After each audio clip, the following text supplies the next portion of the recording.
Bom, vamos começar, pessoal, para a gente não perder muito tempo, já é o 8h35, então eu vou dar início aqui ao evento, eu vou só colocar aqui uns slides.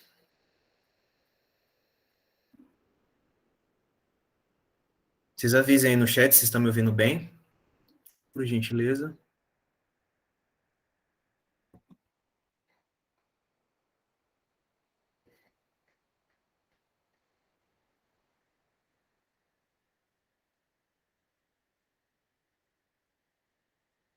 Perfeito. Só estou aceitando mais alguns aqui, mas vamos lá.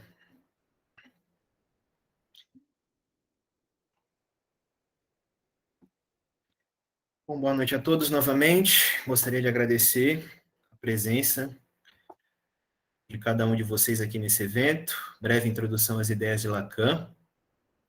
Antes de dar início, vou aproveitar e me apresentar brevemente. Meu nome é Victor, eu sou psicólogo, sou psicanalista, eu realizo atendimentos online, coordeno grupos de supervisão psicanalítica com ênfase em Freud e Lacan.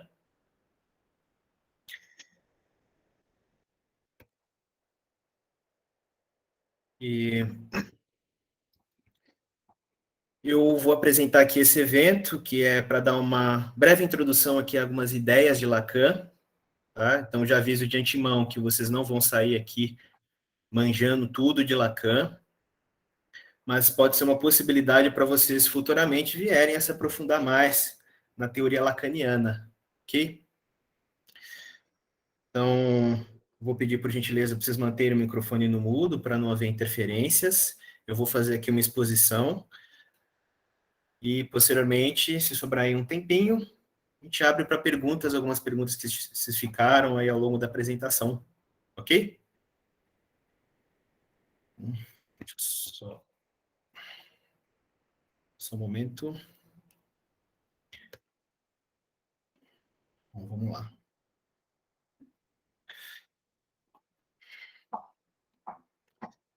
Bom, para quem não sabe, né? Quem não conhece o Lacan.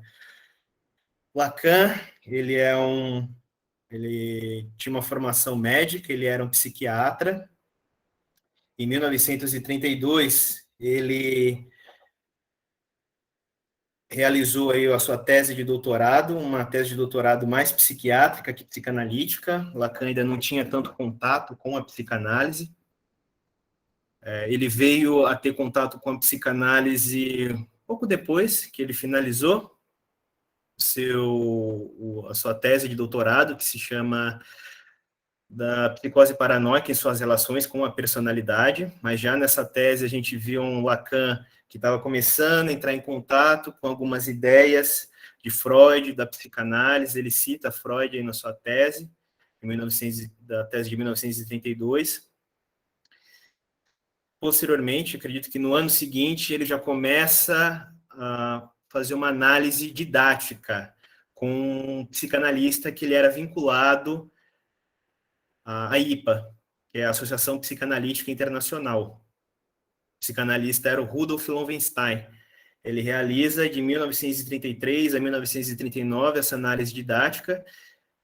E, para quem não sabe o que é uma análise didática, é uma análise que um aspirante analista tem que fazer, que tem uma duração mínima, uma frequência mínima, para que, posteriormente, ao final da sua análise, onde ele vai tratar das suas questões, dos seus conflitos, dos seus traumas, ele vai, além disso, ter a possibilidade de se tornar um psicanalista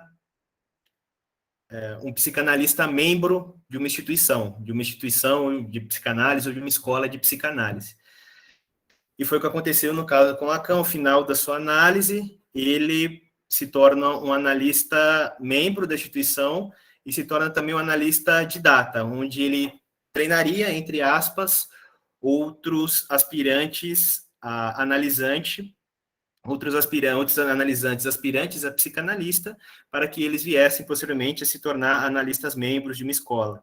Então, é a partir de uma análise didática, a partir da sua experiência analítica, o paciente ele iria posteriormente se tornar um psicanalista e saber como lidar, como tratar, como intervir posteriormente na sua prática clínica aí já como analista, né? Então, uma análise didática formaria um psicanalista. Pois bem, boa parte aí do ensino de Lacan, depois que ele se tornou um analista membro um analista titular, associado, vinculado aí para a Associação Psicanalítica Internacional, ele começou a ministrar um ensino que se baseava em apresentações orais, por meio de seminários. Boa parte do ensino de Lacan, ele é realizado a partir de seminários. Acho que alguns de vocês já têm contato com Lacan. A gente sabe que tem seminário 1, seminário 2, seminário 3. Uma parte dos seminários não chegou ainda a ser traduzida, a ser disponibilizada, tá bom? Mas é a partir desses seminários que o Lacan ele vai construindo o seu pensamento clínico. E a construção desse pensamento clínico do Lacan, ele se dá especificamente a partir de uma crítica que ele realiza aos psicanalistas que sucederam Freud. Dentre eles, ele vai criticar de maneira mais contundente uma vertente que é derivada da psicanálise, que seria a psicologia do ego. Quem já viu principalmente os primeiros seminários do Lacan vai perceber isso, e até alguns escritos dele no começo da década de 50, onde ele vai criticar duramente a psicologia do ego, que é essa vertente aí da psicanálise. Por que ele critica a psicologia do ego? Ele vai dizer que a psicologia do ego, ela se desviou daquilo que Freud, daquilo que seria a maior invenção freudiana, que tem a ver com o inconsciente, entendida aqui como sede dos conteúdos psíquicos recalcados, como aqueles elementos obscuros, enigmáticos, estranhos, que vez ou outra aparece na fala, durante os atos, e e é o inconsciente que deveria ser o foco de intervenção de um psicanalista. Então, a psicologia do ego, ela visava o seguinte: o paciente ele se encontrava num estado de um ego fraco, fragilizado, vulnerável, e visando aí o objetivo do tratamento clínico da psicologia do ego, este paciente ele deveria se identificar a figura do psicólogo do ego, que por sua vez teria um ego forte, e a partir dessa identificação do ego fraco do paciente, com o ego fraco do analisando, ele se identificaria com o ego forte do analista, e com isso ele conseguiria fortalecer esse ego, a partir dessa experiência de fortalecimento egóico, de uma experiência de reeducação emocional corretiva. Aquele paciente ficaria com o ego mais fortalecido para que ele mesmo pudesse, de certo modo, autogerir os seus desejos, impulsos, tendências, fantasias, de uma maneira que seria mais adaptável à realidade.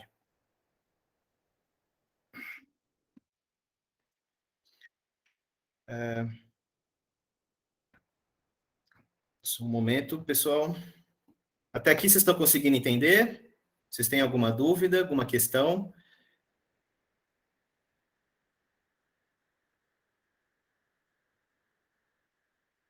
Se vocês tiverem alguma questão, vocês estão conseguindo ver bem os slides?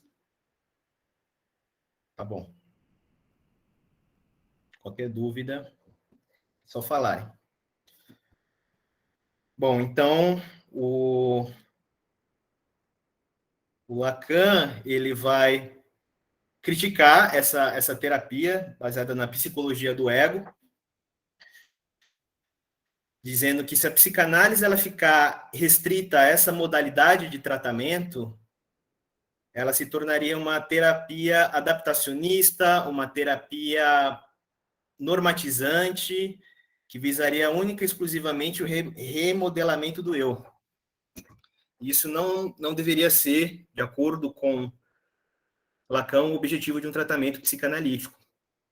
Então, Lacan ele tenta colocar de volta para o campo psicanalítico essa que seria a maior invenção freudiana, que é o inconsciente, e, além disso, a relação do humano com a linguagem, que vai ser provavelmente algo que vai perpassar durante todo o ensino de Lacan, essa relação do humano com a linguagem, porque na concepção lacaniana, o que viria a constituir o que é humano é a sua relação com o campo da linguagem.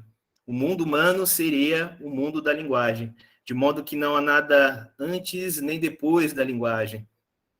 E isso vai ficar de maneira mais explícita num texto que o Lacan vai chamar de Função e Campo da Fala e da Linguagem, em psicanálise, também conhecido como Discurso de Roma, porque é num congresso que ele apresenta alguns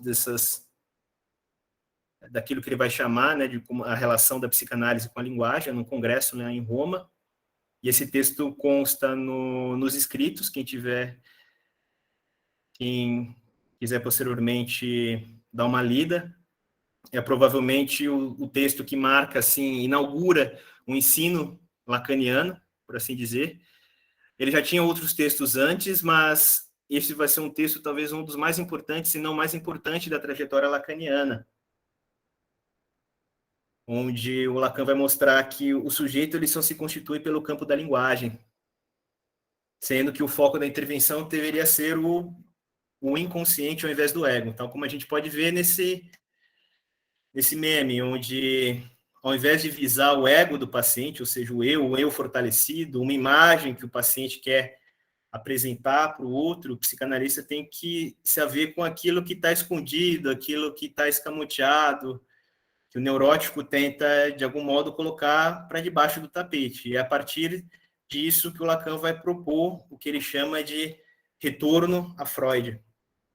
É um sentido, o sentido de um retorno a Freud é um retorno ao sentido de Freud.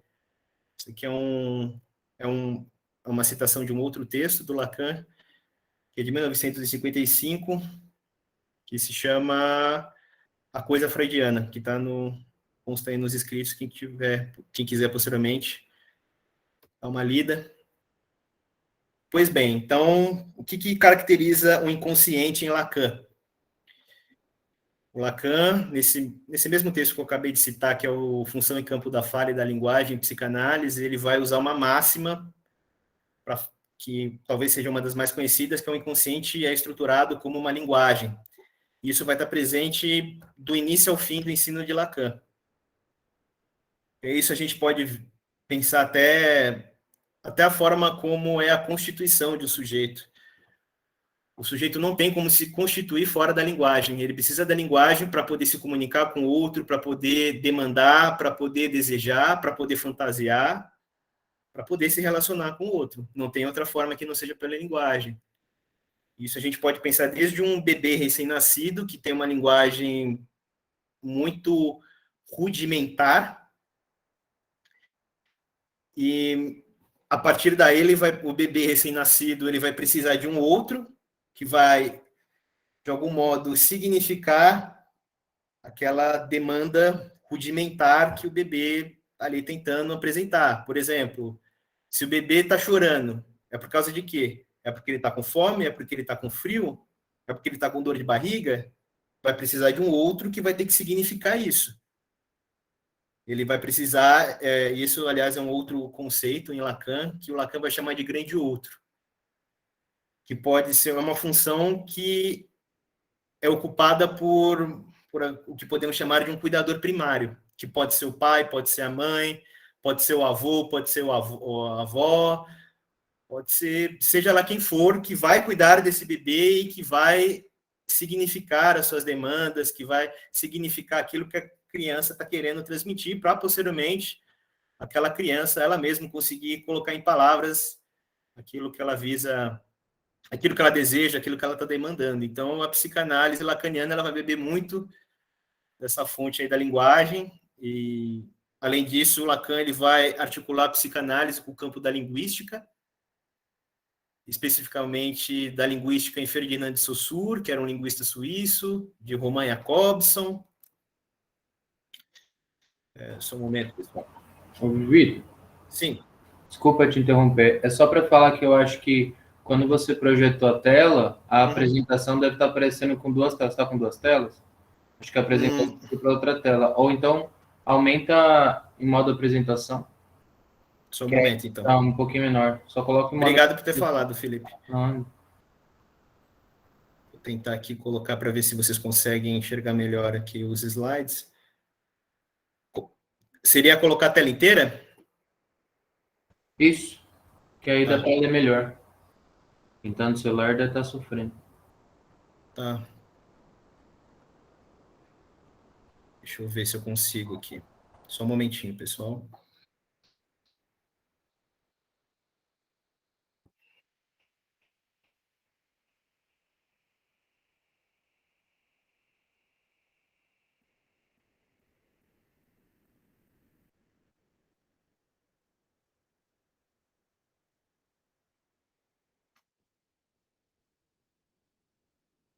Coloquei aqui a forma apresentação de slides. Não sei se vocês estão conseguindo ver. Ainda está pequeno para mim, pelo menos. Uhum. Se você clicar nesse botão... clicou nesse botãozinho aqui embaixo, direito? Eu cliquei aqui na parte de apresentar agora e tem a parte uma janela. Posso compartilhar uma janela aqui. É a única que dá para selecionar os slides. Não sei. Tem um F alguma coisa também, se alguém souber, F1, F5, F7, que deixa a tela inteira. Bom, de qualquer forma, Mas de boa, não precisa travar. Você segue aí. Uhum. Peço desculpas aí, pessoal, pelos problemas técnicos. Eu vou tentar aqui seguir com a apresentação, mas seja como for, como eu disse, posteriormente eu abro para perguntas, tá bom? Então vamos lá. Como eu disse, né, a criança ela tem uma linguagem muito rudimentar, vai precisar de a presença de um outro para poder significar essas demandas da criança, para posteriormente ela conseguir aí expressar em palavras aquilo que ela demanda, aquilo que ela deseja. Então, isso vai estar presente do início ao fim no ensino lacaniano, que é essa relação da psicanálise com a linguagem. Bom, aqui a gente vai entrar num conceito que o Lacan ele vai se apropriar, que é do campo da linguística, especificamente da linguística de Ferdinand de Saussure, que é um conceito de significante. Eu já até faço o seguinte alerta, né, para quem de algum modo acompanha Lacan, sabe que o Lacan ele se apropria de várias áreas do saber. Ele faz a articulação da psicanálise com várias áreas do saber e vai articular alguns conceitos e vai implementar isso na sua teoria lacaniana.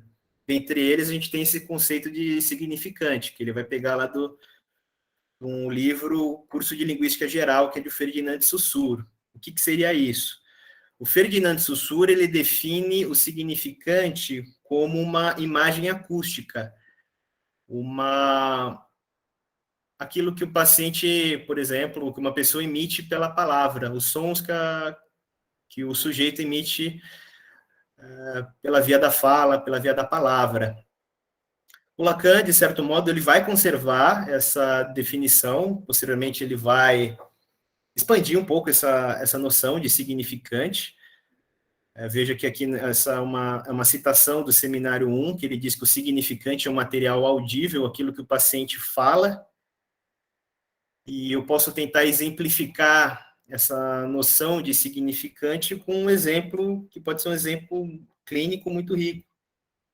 Por exemplo, um paciente chega em sessão e verbaliza o seguinte para o analista: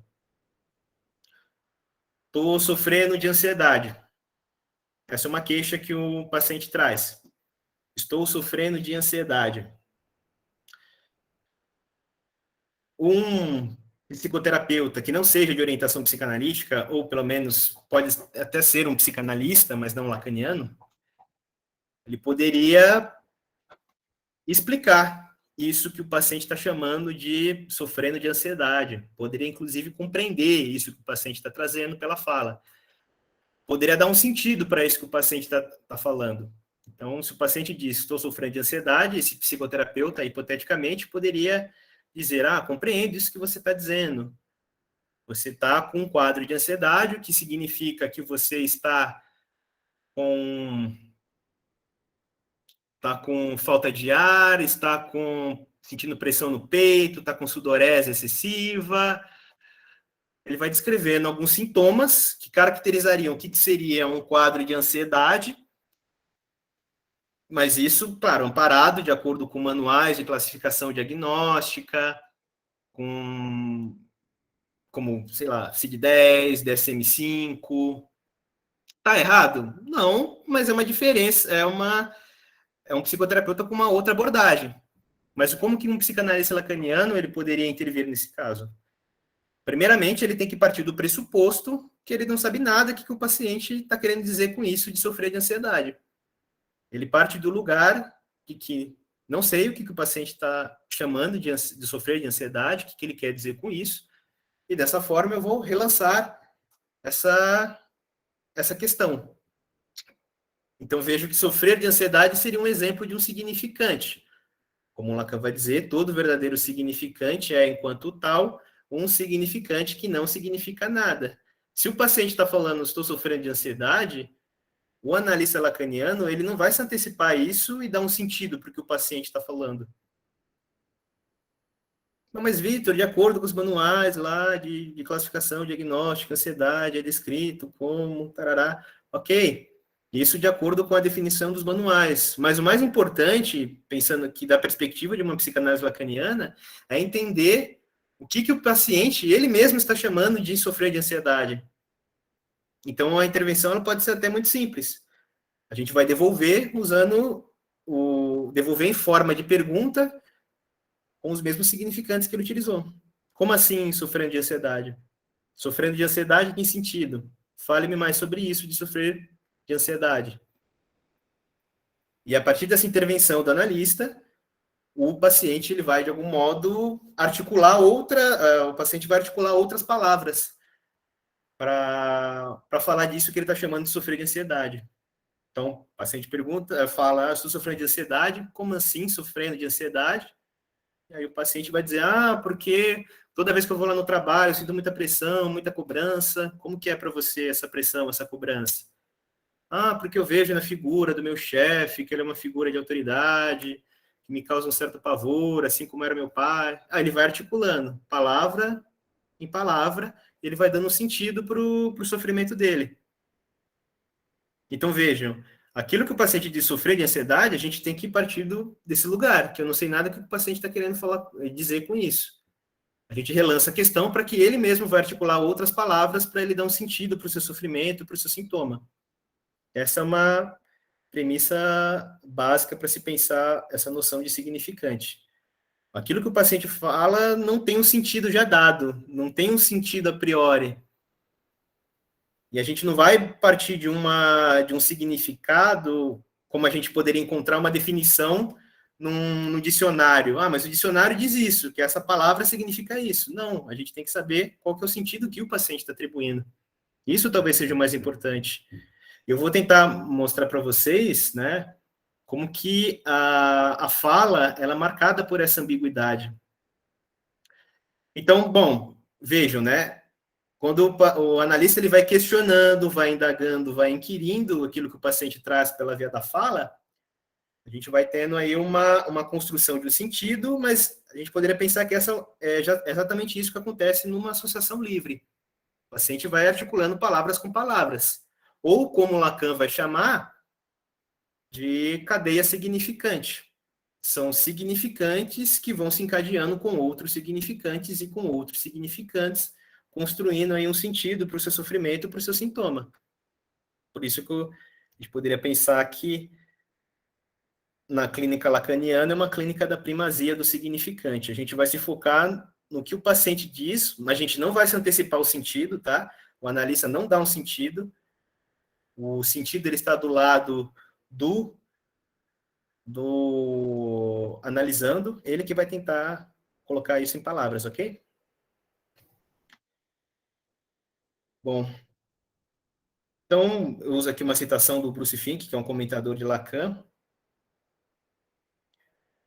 Ele diz que a fala, por sua própria natureza, ela é ambígua. Eu posso mostrar isso com uma única palavra, por exemplo. posso dizer a seguinte palavra, bala. Ao que eu estou me referindo?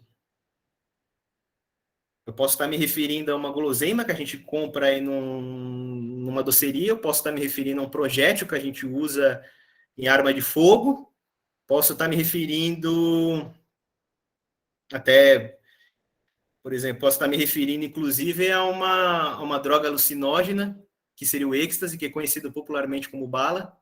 Veja como uma única palavra ela pode significar várias coisas. Esse é um dos motivos pelos quais um analista ele não deve compreender, porque uma única palavra ela pode ter vários significados, vários sentidos. Então, esse é um exemplo. Bala pode significar várias coisas. Outro exemplo, vela. Posso estar me referindo à vela de cerâmica que se utiliza para iluminar um ambiente ou iluminar um local. Posso estar me referindo à vela de um barco. Posso estar me referindo a uma expressão como fulano está segurando vela. Está lá junto com um casal de amigos que estão trocando carícias, ele está lá segurando vela. Olha quantos usos e quantas aplicações uma palavra pode ter. Esses são exemplos de palavras que seriam polissêmicas. Ela é marcada por uma polissemia de significados, isto é, ela contém vários significados. Isso com uma única palavra. Imagine numa frase. Existem palavras também que são... Só um momento. Acho que alguém fez uma... Só um momento, pessoal. Só aceitar mais umas pessoas aqui. E o slide que você estava falando do seu exemplo não estava aparecendo, Vitor. Não?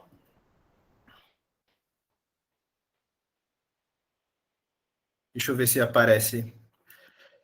Peço desculpas aí, pessoal.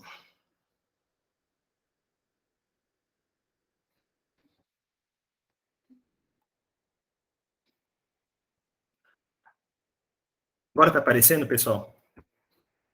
Vê se está aparecendo esse slide, pelo menos está aparecendo?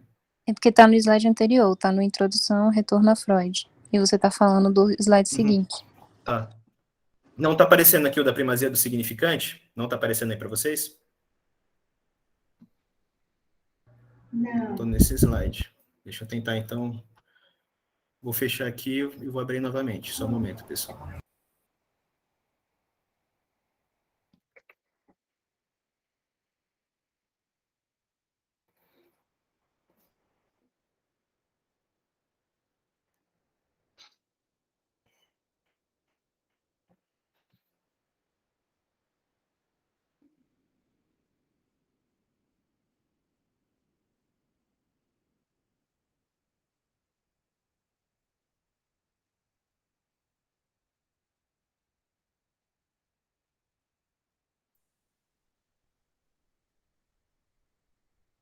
E agora, pessoal, vocês estão conseguindo ver? Primazia do significante. Quem puder falar no áudio, que eu não consigo. Agora estão. Tá. Então, só recapitulando, então, significante é um material audível, aquilo que o paciente... Oi? Aperta F5 do seu teclado para ver se aumenta. Aí você vai passando melhor. Estou apertando F5. Tá aumentando aí? Não, aumentou. Tá bom. Se não coisar, a gente avisa. Vamos junto que vai dar certo. Beleza. Então, vamos lá. Significante, esse seria esse material audível, aquilo que o paciente traz pela via da fala. O analista, ele não visa dar um sentido àquilo que o paciente diz, ele questiona, ele indaga, ele relança aquilo em forma de pergunta. Como eu mostrei para vocês, só com um exemplo de algumas palavras, cada palavra ela pode ter vários significados, como eu dei o exemplo dessas palavras polissêmicas. Existem palavras que são homófonas, como, por exemplo, se eu digo o seguinte, concerto, também, o que eu estou me referindo aqui? Pode ser concerto, uma conjugação do verbo consertar, de consertar um objeto, uma máquina, um aparelho, eu posso estar me referindo a concerto musical, de uma apresentação musical. Mas, Vitor, tá, na escrita é diferente, um é com C, o outro com S, tá, mas na hora que a gente fala, a sonoridade é a mesma, a fonética é a mesma. Então, são palavras que significam coisas diferentes, mas que têm a mesma sonoridade. Isso são exemplos de palavras homófonas. Então, essas são algumas das justificativas que a gente poderia utilizar para dizer o porquê que um psicanalista não deve compreender tão rápido aquilo que o paciente está trazendo pela via da palavra, que a gente pode se confundir. A gente pode, baseado nas nossas experiências, nas nossas vivências, a gente dá um sentido e, quando isso acontece, a gente abafa e evita que o próprio paciente consiga construir um sentido para isso. Posso dar exemplos aqui de exemplos de algumas frases que são ambíguas ou que tem mais de um sentido também. O cachorro do meu marido só apronta. Percebe como que essa frase ela é ambígua. O que está se referindo aqui? Quem que está aprontando, no caso? É o cachorro ou o marido referido como cachorro? Imagina uma paciente que chega em sessão e ela solta uma frase como essa. O analista ele pode ter um sentido, interpretar de uma forma. Mas, de qualquer forma, ele vai perguntar, ele pode questionar. Ele pode, inclusive, só pontuar. Exatamente da forma como ela disse. O cachorro do meu marido só apronta. Ou perguntar, o cachorro do seu marido só apronta? E aquela paciente pode, não, mas eu estou falando do cachorro enquanto animal de estimação. Animal de estimação do meu marido. Ou será que eu estou falando do meu marido? Será que eu acho que o meu marido é um cachorro? Será que eu acho que ele está aprontando? Será que eu acho que ele está, de algum modo, sei lá, me traindo, sendo infiel? Perceba, a paciente conseguiu ver mais de um sentido. Ela tinha um sentido fixo e aquilo se desdobrou. Ela viu um sentido que ela ainda não tinha percebido a princípio. E isso acontece muito na análise, tá? O paciente, partindo desse modelo aí do paciente neurótico, tá? Boa parte do que eu vou falar aqui eu estou tomando como exemplo o paciente neurótico, aquele paciente que não...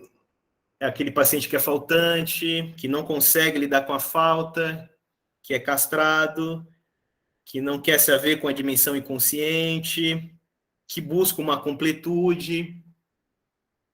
Então, a fala ela está sempre sujeita a equívocos. Por isso que a gente evita compreender.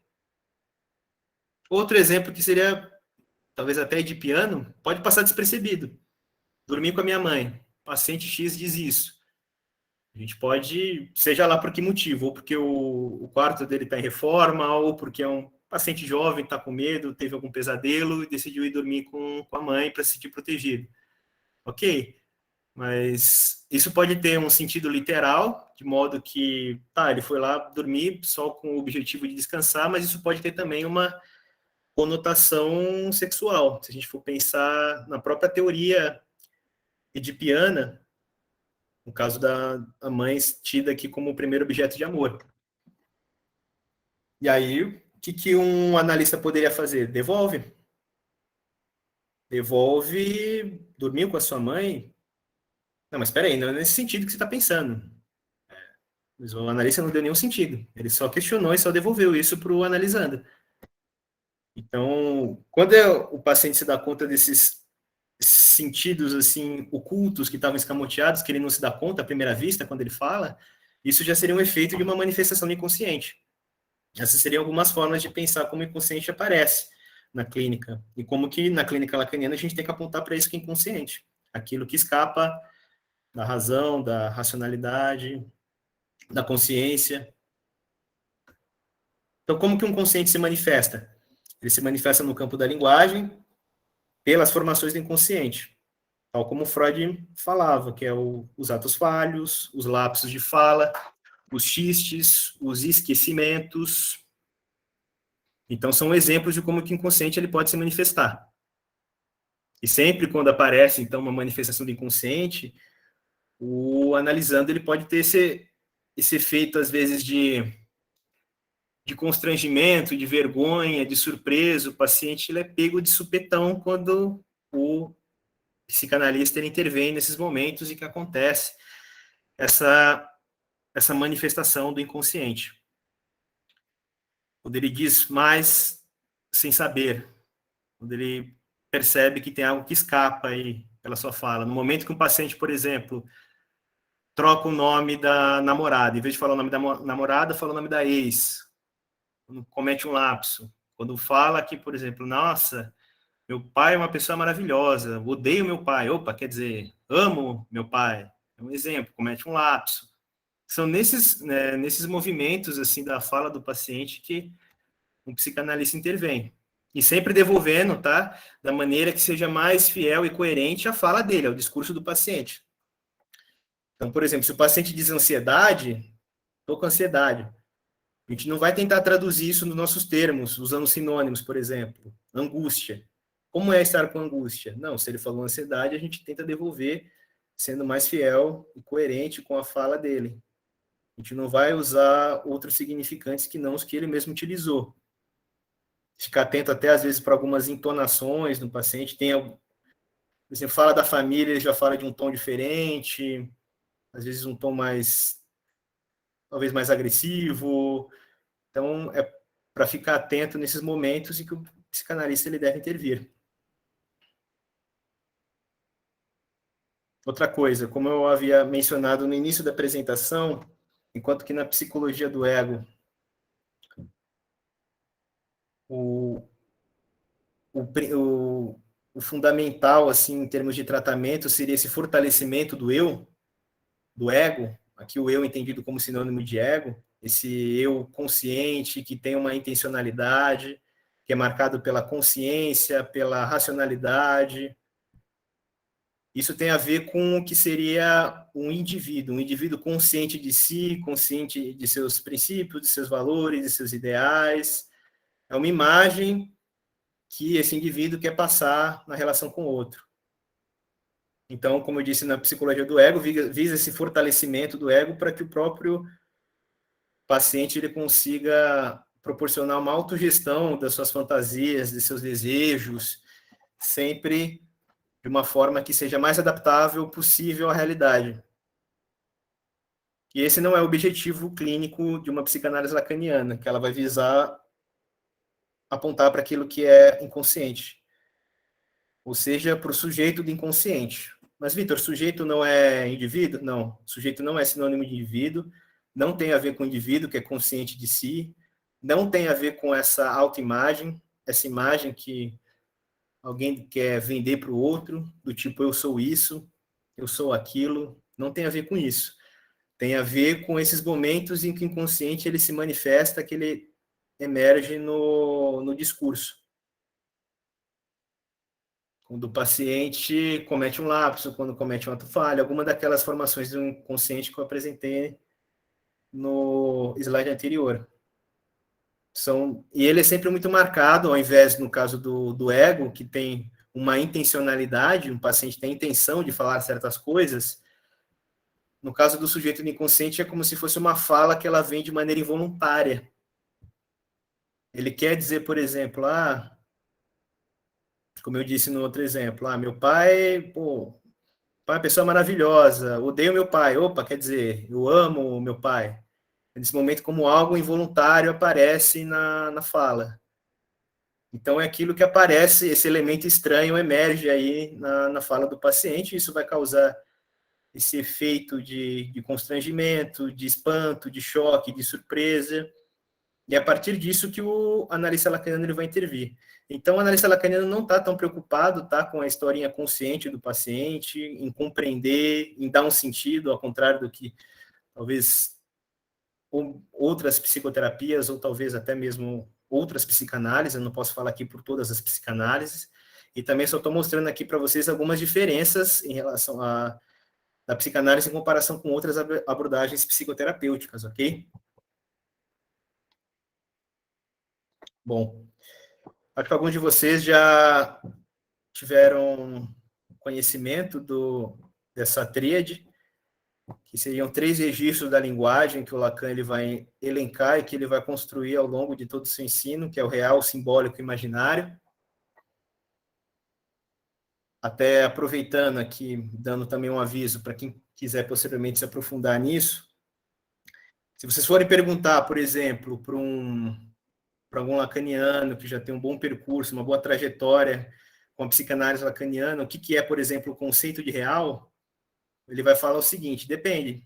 No seminário 1, no seminário 5, no seminário 10, no seminário 15, no seminário 20, que vai depender de qual é o seminário que ele quer saber, porque existem várias definições de cada um desses 3 registros da linguagem. E outra pontuação a respeito disso. Assim como eu disse que a palavra ela pode ter vários significados, o mesmo conceito de Lacan ele pode ter inúmeras definições, ele tem uma multiplicidade de definições, isso é uma das coisas que talvez torna Lacan um pouco difícil. Mas veja, é isso que eu disse, né? O Lacan ele pode ter uma definição de real no seminário 1 e no último seminário ter outra. Isso significa o quê? O que está no último anula o que está no primeiro? Não. São formas diferentes de enxergar o mesmo conceito. São outras perspectivas. Então, é algo que o Lacan vai construindo, então não é uma coisa que anula a outra, são definições que são complementares, ok? Eu vou começar explicando o conceito aqui, esse registro, que seria o registro do imaginário, que não se confunde com a imaginação. Eu vou ler aqui uma citação que é do Seminário 2. Não há meio de compreender o que quer que seja da dialética analítica se não assentarmos que o eu é uma construção imaginária. Então, a gente pode entender o eu como essa unidade imaginária, como uma autoimagem que o indivíduo constrói para si, que vai proporcionar também com que esse indivíduo vai conseguir se identificar com os outros.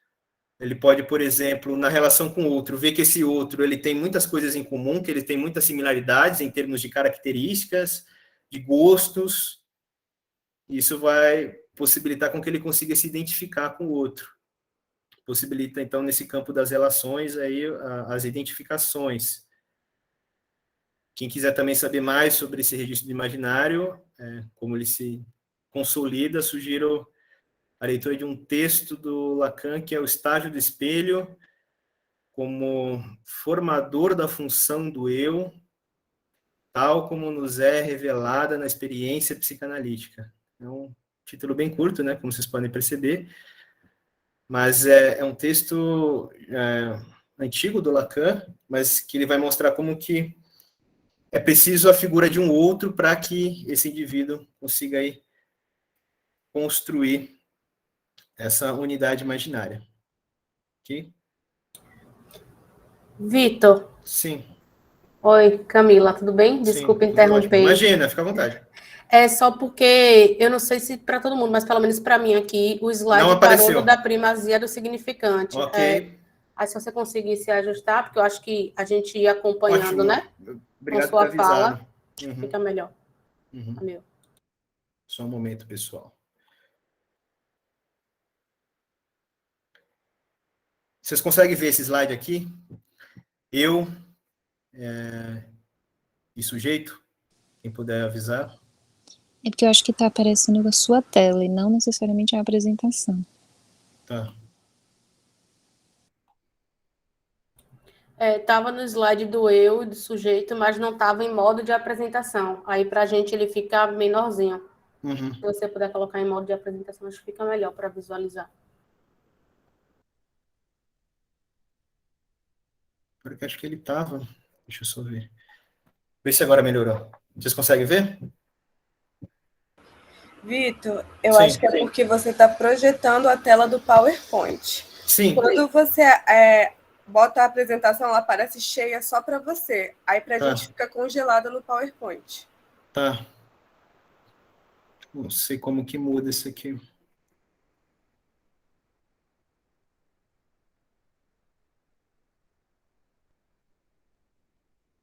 Não sei, outra forma de poder... Tenta deixar ela cheia para você, aberta, aí você dá um Ctrl Tab, e aí você volta para aqui para o Meet, e aí vão ficar duas abertas, o PowerPoint e a tela de apresentação. Aí você projeta direto de apresentação. Deixa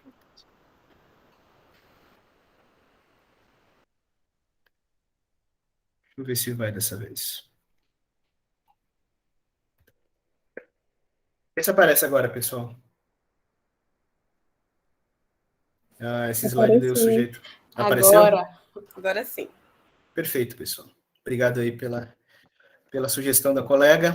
Ô, Vitor, só passa para frente e para trás para a gente ver se está passando os slides. Tá indo? Perfeito, obrigado pela dica.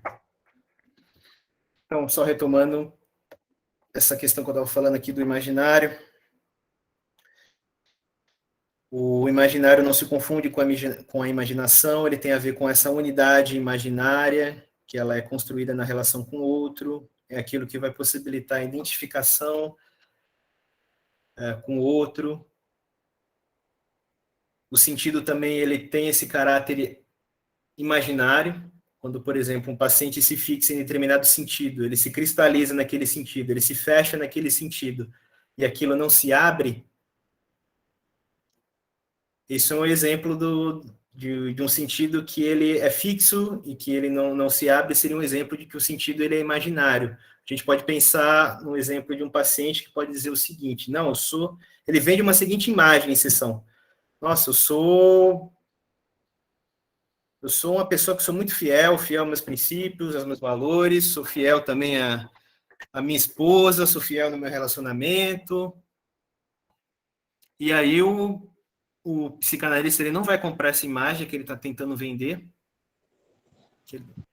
Ele vai tentar questionar isso. Mas será que você é tão fiel quanto você supõe? Será que é fiel? E aí, durante o decorrer da análise, aquele paciente vai articulando algumas palavras, ele começa a se colocar em dúvida quanto a isso. Ele começa a se questionar se ele se reduz a esse sentido que ele está atribuindo a si mesmo. Esse seria, e aí a gente traria no campo do simbólico, por exemplo.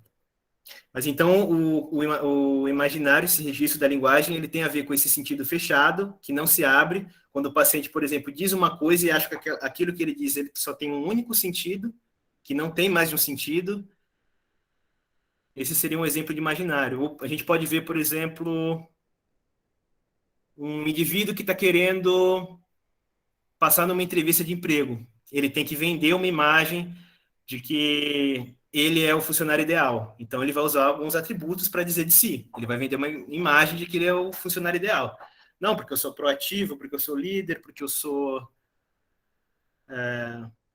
muito eficiente naquilo que eu faço. Ele vai vender uma imagem de que ele é tudo isso que ele acabou de escrever, contando que o entrevistador vai considerar ele como, sim, o funcionário ideal e que vai contratar ele. Ou a gente pode ver isso também no campo das relações amorosas, como um paciente que quer vender a imagem de que é um sujeito, um indivíduo que quer vender a imagem de que ele é um parceiro ideal, de que ele é leal, de que ele é fiel, de que ele tem as características para ser, por exemplo, um parceiro amoroso. Então, essas seriam algumas formas de entender o registro do imaginário. E aí a gente chegaria, então, nesse registro do simbólico. Vou ler aqui essa citação do Lacan, que é do Seminário 1. O contexto da análise não é outra coisa, reconhecer que função assume o sujeito na ordem das relações simbólicas. Então, entendido aqui a linguagem entendida como uma ordem simbólica. E a linguagem entendida como aquilo que pode ter vários significados, pode ter uma multiplicidade de sentidos. Então, por isso que o duplo sentido ele é simbólico. Se a gente for pensar, por exemplo, no caso que eu acabei de descrever, de um paciente que se diz fiel, o analista ele vai questionando, mas será que você é mesmo? E aí, no decorrer da análise, aquele paciente que tenta se reduzir a este sentido fechado, ele começa a colocar aquilo em dúvida, começa a colocar aquilo em xeque. Começa a ver que, será que eu realmente sou tão fiel quanto eu suponho? Ele pode se recordar durante a análise, rememorar que tem momentos em que ele justamente foi infiel, que ele pode ter flertado com outra mulher, que ele pode ter traído os seus princípios, que ele pode não ter sido tão fiel aos seus princípios quando ele imaginava que era. Quando o paciente vê que aquilo que ele diz tem mais de um sentido mais além daquilo que ele tensionava em dizer. Então, o ego ele tem a ver com aquilo que tem uma intenção.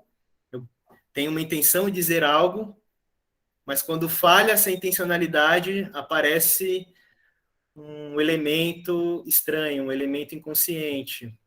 Quando o paciente se dá conta de que aquilo que ele diz tem mais de um significado. Por isso que o duplo sentido ele é simbólico.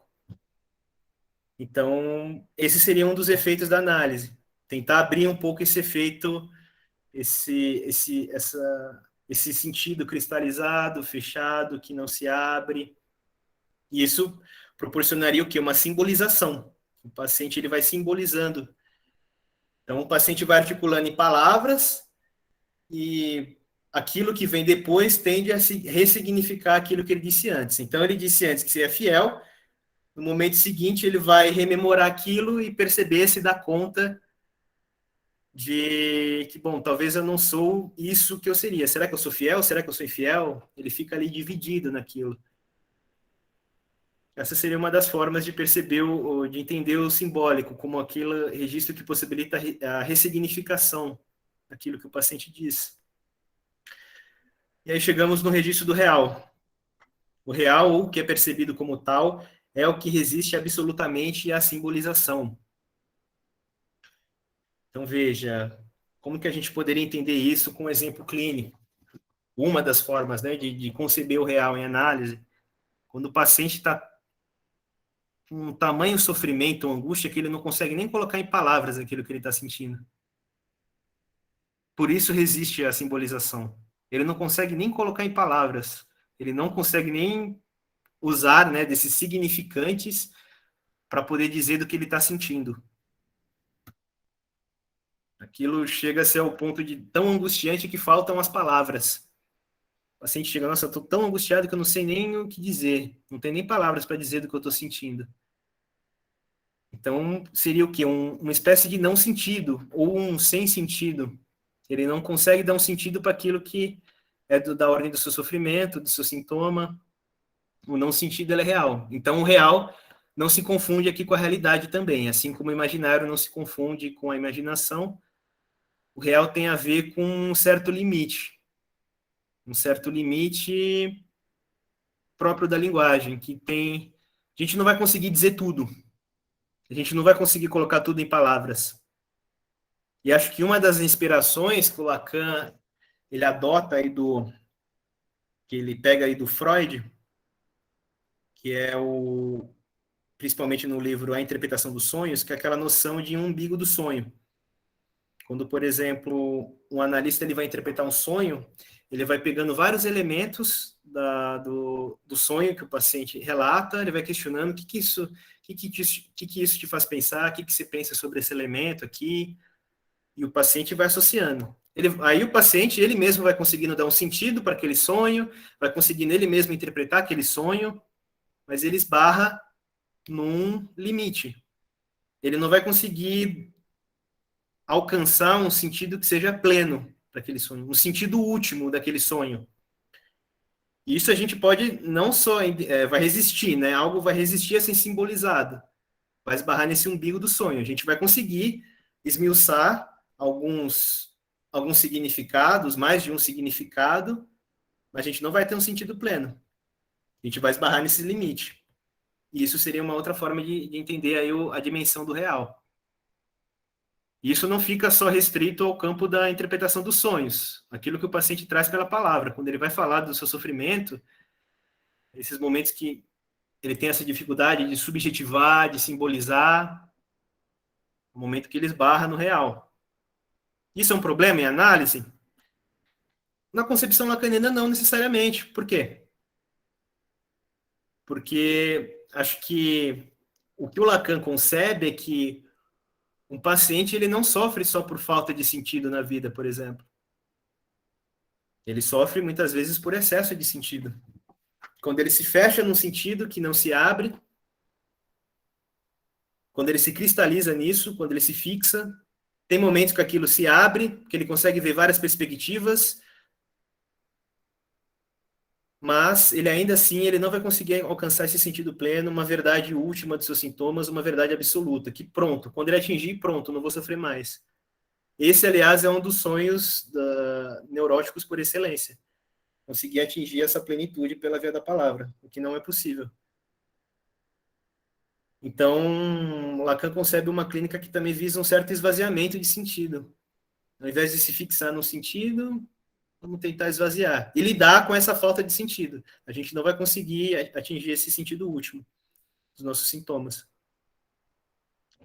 E aproveitando, né, usando aqui uma citação de Lacan, que é desse livro aqui, não sei se vocês conseguem ver, é O Real, Simbólico e Imaginário no Ensino de Jacques Lacan, da Michelle Roman Faria. Ele está publicado na Tora Editora, ele é um livro bem curtinho, quem tiver interesse, não sei se está esgotado ainda, mas quem tiver interesse em se aprofundar mais, sugiro a leitura desse livro.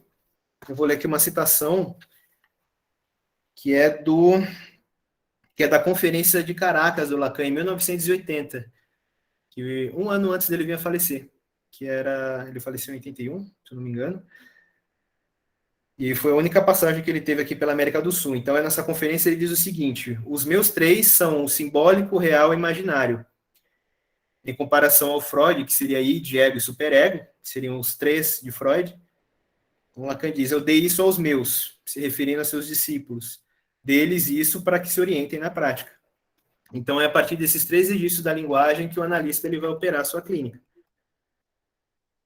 Uma clínica que é real, simbólica e imaginária. E esses seriam os três registros que o Lacan deixou para quem quiser se orientar na prática analítica. Vocês conseguem ver esse slide, pessoal? Sei que a gente teve muitos problemas aqui com slides. Quem puder, como intervém um psicanalista lacaniano. Vocês conseguem enxergar esse slide? Eu não consigo ver vocês, quem puder falar. Sim. Perfeito. Obrigado, pessoal. Então, isso aqui que eu vou apresentar agora nesses slides, tá? Ele não entendo isso aqui como uma regra, tá? Isso que eu vou falar. Acho que isso diz muito mais da minha experiência como psicanalista lacaniano. Então, não tome como uma regra, como algo fixo. Vocês podem encontrar muitos lacanianos aí que vão falar coisas completamente diferentes, talvez das que eu disse. Talvez não tão diferentes assim, mas sim. No campo lacaniano tem muita divergência, para quem não sabe. Existem várias escolas de psicanálise, cada escola de psicanálise vai ter uma leitura, vai ter um eixo de leitura diferente. Isso é uma das coisas que complica muito quem quer... Pô, como que eu estudo Lacan, né? Qual que é a escola que eu vou, né? Acho que isso pode ser até uma questão para outro evento, quem sabe, né? Embora eu não seja um analista vinculado a nenhuma escola. Mas cada escola pode ter uma leitura diferente. Então, isso que eu vou apresentar agora, não entendo como uma regra, tá bom? Mas sim, talvez como uma orientação, baseada talvez mais na minha prática como analista lacaniano. A única regra que o Lacan fala é a regra da associação livre, que seria a única regra fundamental para se dar uma análise, que o paciente possa associar livremente sobre seus sonhos, fantasias, sintomas e desejos, ou o que quer que seja que ele venha a expressar pela palavra. Então, vamos lá. O psicanalista lacaniano não visa compreender a fala do analisando. O psicanalista lacaniano ele vai questionar a fala do analisando. Isso eu falei já no início da apresentação. Um analista ele não vai visar a compreensão, não vai visar a historinha consciente do que o paciente está trazendo. Ele vai relançar aquilo em forma de pergunta, sempre utilizando os mesmos termos do paciente, para que o paciente mesmo consiga construir um sentido para isso. Um exemplo, analisando diz o seguinte: gostaria de passar em atendimento porque estou sofrendo de depressão. Então, o que um lacaniano vai dizer? Ele vai dizer que ele vai descrever os sintomas de uma depressão. Compreendo isso que você está falando, entendo. Você deve estar com humor deprimido, você deve estar com fadiga, deve estar com insônia, deve estar com um sentimento de desesperança, baseado aí nos manuais de classificação diagnóstica. Então, como eu havia dito já no início, não seria talvez o mais adequado. É sempre importante esmiuçar esses significantes, ou seja, essas palavras que o paciente utiliza. Então, se o paciente diz, estou sofrendo de depressão, a análise lacaniana devolve. Como assim sofrendo de depressão? Sofrendo de depressão em que sentido? Fale-me mais sobre estar sofrendo de depressão. Essas seriam algumas formas de entender como que o analista lacaniano ele opera na sua clínica. Sempre pela via da indagação, do questionamento. Outra orientação. E essa aqui, talvez uma das mais polêmicas, que todo lacaniano faz, mas não admite que faz. O psicanalista lacaniano evita responder à demanda do analisando. psicanalista lacaniano deve apontar para o desejo inconsciente do analisando. Então, vejam, né? Existem algumas justificativas teóricas do porquê disso, eu vou tentar ilustrar isso primeiramente nesse exemplo, mas já alerto de antemão que isso é uma coisa que todo psicanalista faz de algum modo. O analisando diz o seguinte: não aguento mais essa ansiedade, doutor, o que eu faço? Adoro ficar assim ansioso. Aliás, detesto ficar assim ansioso. Então, nessa fala, a gente tem uma demanda, o que eu faço, e a gente tem um lapso da fala, que caracterizaria uma manifestação do inconsciente, certo? Pois bem, o que um psicanalista faria nesse caso? Ele vai sugerir o que o analisando deve fazer? Não, faça técnicas de relaxamento, respiração diafragmática, mindfulness. Não seria dessa forma, muito provavelmente, que um lacaniano abordaria, né? Seria um outro psicoterapeuta de uma outra abordagem poderia, sim, e tudo bem, se ele está apoiado no seu referencial teórico, ótimo, mas talvez não seja dessa forma como um analista lacaniano faria. Ele iria frustrar a demanda e apontar para aquilo que seria inconsciente, para o lapso que ele cometeu. Ele evita responder o que ele deve fazer e aponta para o lapso. Adoro ficar assim ansioso, como uma pontuação, exatamente da forma como ele trouxe. O paciente comete um lapso, ele tenta se corrigir. Isso é tipicamente neurótico. Então, veja, por que eu disse que é polêmico isso de não responder a demanda do analisando, né? E que todo lacaniano faz, de certo modo. A justificativa teórica, como o Lacan fala, é quando a gente responde a demanda, a gente entra num movimento que pode abafar o desejo inconsciente do paciente. Pode impedir que o inconsciente apareça quando a gente tenta responder à demanda. Então, o Lacan também diz num texto de 1958 chamado A Direção do Tratamento, os Princípios do Seu Poder, ele diz que um analista, ele, ao invés de dirigir o paciente, ele deve dirigir o tratamento. Então, se um analista ele responde à demanda, ele está ocupando aquele lugar semelhante àquilo que um psicólogo do ego faz, que é tomado como modelo. Um modelo de ego forte, e se eu me identificar como analista, eu com ego fraco, o paciente com ego fraco, aí eu posso, então, fortalecer o meu ego. Não é dessa forma, a gente dirige o tratamento, não o paciente. Mas por que eu digo que todo lacaniano, de algum modo, vai fazer isso? Pode ter algumas demandas que podem ser muito simples e que a gente vai ter que responder de algum modo. O paciente pode pedir para trocar de horário o dia de sessão. Isso não é uma demanda? É. A gente pode questionar os porquês? Pode. Mas, ainda assim, a gente vai esbarrar. Mas, ainda assim, a gente vai ter que responder. Não vai ter jeito. Não, pode. Tem horário X, tem horário Y. Aí você vê qual que você prefere. A gente vai responder de alguma maneira. Tá? Agora, se a gente só fica nesse registro de responder, quando o paciente sempre demanda algo do analista, acabou a análise. Não tem análise possível a partir daí. Bom, outra orientação. O psicanalista lacaniano não opera sobre o indivíduo consciente, o psicanalista lacaniano opera sobre o sujeito do inconsciente. Isso também havia falado já em outros slides. Então, a gente não visa um indivíduo consciente de si, a gente vai apontar para aquilo que escapa, para algo mais além dessa imagem que o analisando quer vender. A gente tem um seguinte exemplo. O analisando diz o seguinte: sinceramente, eu não sei por que ainda venho aqui. Sou um cara tão bem sucedido na minha vida social, profissional e amorosa. Então, aqui a gente tem um exemplo de um analisando que está querendo vender uma imagem, que é super bem sucedido. Mas ainda assim continua vindo em análise, por exemplo. O que a gente faria? A gente, concordo com isso que você disse, realmente você não tem questões a serem trabalhadas aqui, vou te dar alta.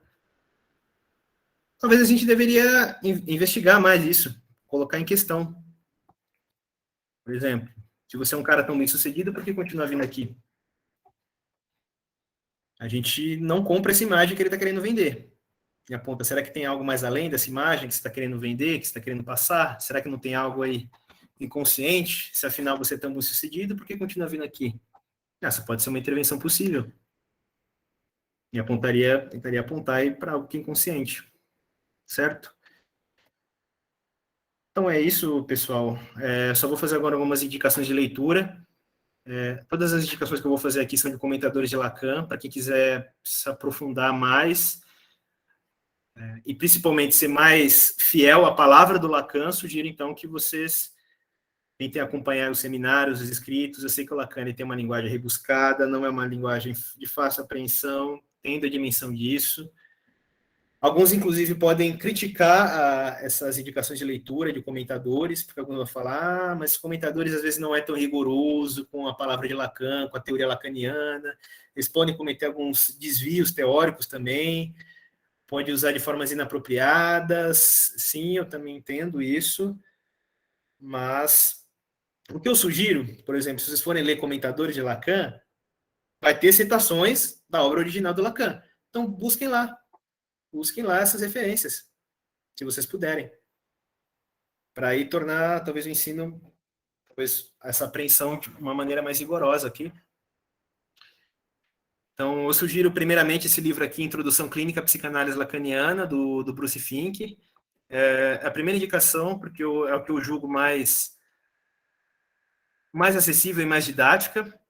Bruce Fink, ele é um psicanalista lacaniano, e ele é americano, que é uma coisa rara, até porque a psicanálise ela não decolou lá nos Estados Unidos, especialmente a psicanálise lacaniana, em comparação com outras abordagens psicoterapêuticas, como a psicologia do ego, psicologia cognitivo-comportamental.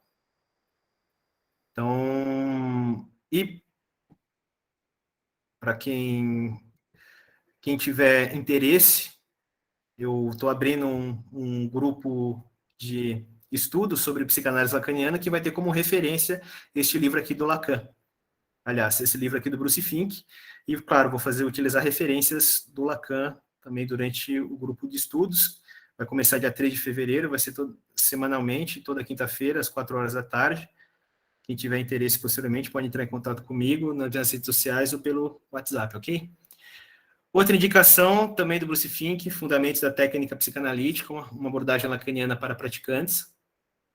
Aí mais apoiado na técnica, interpretação, pontuação, corte, que são como que é o uso disso numa psicanálise lacaniana, para quem tiver interesse também.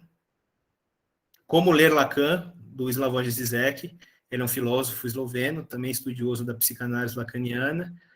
Ele tenta apresentar aqui nesse livro um Lacan em articulação com a cultura pop, com referências do cinema, da literatura, em alguns casos, se eu não me engano, de marcos históricos, tudo para ajudar a pensar alguns conceitos do arcabouço teórico da psicanálise lacaniana. Juan Davinasio, 5 lições sobre a teoria de Jacques Lacan. Sei que no campo lacaniano tem muitas críticas em relação ao Nasio. Acho que muitas vezes ele não é tão fiel ao ensino do Lacan. Ele faz algumas generalizações de alguns conceitos, algumas simplificações. Recomendo aqui para quem já tem um certo contato com Lacan, para poder ler com uma certa crítica que é esse livro, né? Então, ele vai trabalhar apoiado em 5 conceitos: inconsciente, fantasia, corpo e gozo. Fundamentos da Psicanálise, de Freud a Lacan, do Marco Antônio Coutinho Jorge, dividido em 3 volumes: as bases conceituais, a clínica da fantasia, a prática analítica. Ela tem uma perspectiva bem freudo-lacaniana e também julgo bem acessível para quem tiver interesse. Introdução a Jacques Lacan, do Vladimir Safatli. Safatli é filósofo, ele apresenta aqui um Lacan em articulação com as artes, com as ciências sociais, com a teoria crítica, com a filosofia. E ele é um livro mais curtinho, de introdução a Lacan, mas um pouco complexo em alguns momentos, tenta fazer uma leitura aí mais cronológica do ensino de Lacan. Por que Lacan, do Christian Dunker, que acho que a maioria aqui conhece, né? Está sempre presente aí nos eventos. Já aviso, né, se vocês acham que vão encontrar aqui nesse livro aquele Christian Dunker que fala sobre terapia e saúde mental em programa de rádio, em programa de televisão, esqueçam, porque aqui vai ser uma linguagem mais complexa, Ele tem alguns momentos aqui que ele complexifica aqui alguns conceitos, algumas noções, mas ainda assim fica aí como sugestão. 2 volumes aqui do Geodoro, primeiro, Introdução à Leitura de Lacan, Inconsciente Estruturado como Linguagem, e o volume 2, que é a Estrutura do Sujeito. O Geodoro ele trabalha com alguns aspectos mais avançados da teoria de Lacan também, como topologia, grafos, matemas, que são refinamentos da teoria lacaniana. Tá? Então, se vocês forem encontrar, provavelmente em sebo ou estante virtual, provavelmente vai estar por valores exorbitantes, porque é um livro raro e está esgotado. Mas quem puder ter acesso, vale a pena. E acho que é isso, pessoal. Aqui tem as referências. Se vocês quiserem aí 15 minutinhos de perguntas, peço desculpas pelos problemas técnicos aqui durante a apresentação. Espero que eu tenha podido, de algum modo, apresentar um pouco algumas ideias de Lacan. Eu vou encerrar aqui essa apresentação. Quem tiver dúvidas, questões sobre a apresentação, pode usar essa ferramenta aqui da mãozinha. Levantar a mão. E aí, vocês fazem aí as perguntas quem tiver.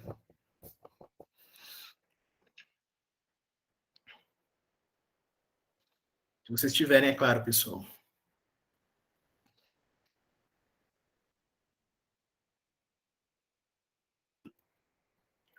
Ou podemos encerrar? Vocês que mandam. Acho que já foi uma apresentação bem longa.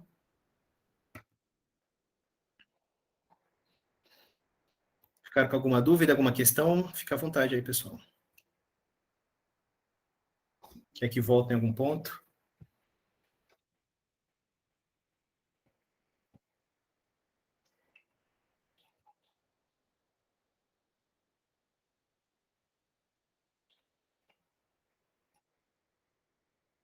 Então é isso, pessoal. Então, obrigado aí pelos elogios, a galera comentando aqui. Sem perguntas, pessoal? Então, eu vou encerrar por aqui. Para quem está perguntando o valor do grupo em março, do grupo de estudos que eu vou abrir sobre psicanálise lacaniana, o valor é R$100, tá bom? Entre em contato comigo lá pelo meu Instagram, quem tiver interesse, eu tiro todas as dúvidas lá, tá bom? Estou à disposição aí de vocês. Se eu indico o livro das estruturas diagnósticas do Joel Dora, sim, indico, mas também, às vezes, um pouco carregado no lacanês, mas pode ser uma boa referência. Eu não sei qual que é o seu percurso, Carolina, né? Você que fez a pergunta aí no chat. Não sei qual é o seu percurso em Lacan, mas pode ser uma boa. O livro do Bruce Fink, Introdução Clínica à Psicanálise Lacaniana, tem um capítulo sobre estruturas, que eu julgo ser mais acessível. E é isso, pessoal. Eu vou encerrar por aqui, então. Agradeço a participação de vocês, peço desculpas novamente pelos problemas técnicos e nos vemos aí. Abraço, pessoal. Boa noite. Boa noite, obrigada. Boa noite. Boa noite, obrigada. Boa noite, obrigada.